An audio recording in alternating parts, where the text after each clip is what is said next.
कि कोई भी दवा को लेने से पहले अपने डॉक्टर या अन्य योग्य स्वास्थ्य सेवा पेशेवर से सलाह जरूर लें। ऐसी दवा लेने के गंभीर परिणाम हो सकते हैं। ONOG न्यूज इस तरह की दवाओं के सेवन की सलाह नहीं देता। अटैक करने से पहले कौन सी टैबलेट खाते हैं आतंकवादी? आतंकवादी जब किसी मिशन पर निकलते हैं तो वह सिर्फ हथियारों से लैस नहीं होते, बल्कि मानसिक स्थिति भी बेहद अलग होती है। हमले के दौरान उनमें दर्द, डर या पछतावा का नामो निशान नहीं होता। ये सिर्फ सख्त ट्रेनिंग का नतीजा नहीं, बल्कि इसके पीछे एक खतरनाक नशा भी होता है। ये नशा है टैबलेट का, जो आतंकियों को भूख, थकान, नींद और दर्द से बेपरवाह बना देती है। जी हाँ, अटैक करने से पहले आतंकवादी एक टैबलेट लेते हैं जिससे उन्हें कोई भी होश नहीं रहता। 7 अक्टूबर 2023 को जब हमास के लड़ाकों ने इजराइल पर बड़ा हमला किया तो एक बार फिर ये दवा सुर्खियों में आई। रिपोर्ट्स के मुताबिक हमास के आतंकियों ने हमले से पहले यही टैबलेट ली थी। इजराइल में इसे अब नुकवा ड्रग कहा जाने लगा है।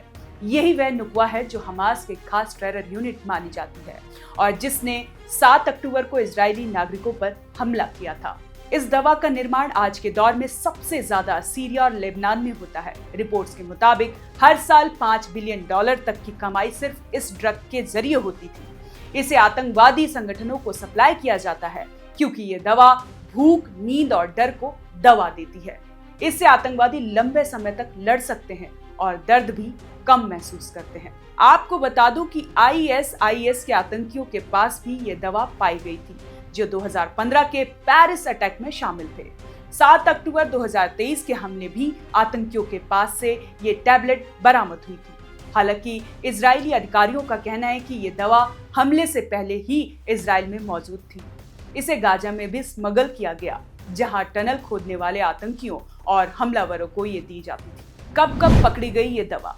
दिसंबर 2023 देई सेई रिफ्यूजी कैंप की 2 महिलाएं NNB ब्रिज से 4 किलो MMC के साथ पकड़ी गई। दिसंबर 2020 नित्य जाना बॉर्डर पर 75,000 टैबलेट, 1,000 किलो तंबाकू पकड़ा गया। इस टैबलेट को पाइप में छिपाया गया था। केरम शालोम टर्की से आए कार्गो में महिलाओं के सैंडल की हील में छिपा मिला 2020 लगभग 4 लाख टैबलेट एक फर्जी शिपमेंट में छिपाकर गाजा भेजा जाता रहा। आपको बता दें कि इसे ब्लैक मार्केट में अलग अलग नामों से जाना जाता है, जैसे MMC, पार्टी ड्रग। MMC कोई नया नाम नहीं है, इसका केमिकल नाम फेनिथाइन है। 1990 के दशक में इसे बच्चों के अटेंशन डिसऑर्डर के इलाज के लिए बनाया गया था। ये थकावट कम करता है, भूख मारता है, आत्मविश्वास बढ़ाता है और प्रदर्शन बेहतर करता है। इसी वजह से कुछ ओलंपिक खिलाड़ियों ने 1990 के दशक में इसका दुरुपयोग किया, लेकिन इसके एक्टिव यानी लत लगने वाले असर के चलते 1980 के दशक के बीच में इसे बैन कर दिया गया। इसके बाद ये दवा गैर कानूनी रूप से ब्लैक मार्केट में आने लगी। इसे गरीब का कोकीन कहा गया क्योंकि ये कोकीन की तुलना में काफी सस्ती है और लैब्स में बनाई जाती है। इसकी कीमत आधी से भी कम होती है, लेकिन नुकसान कई ज्यादा।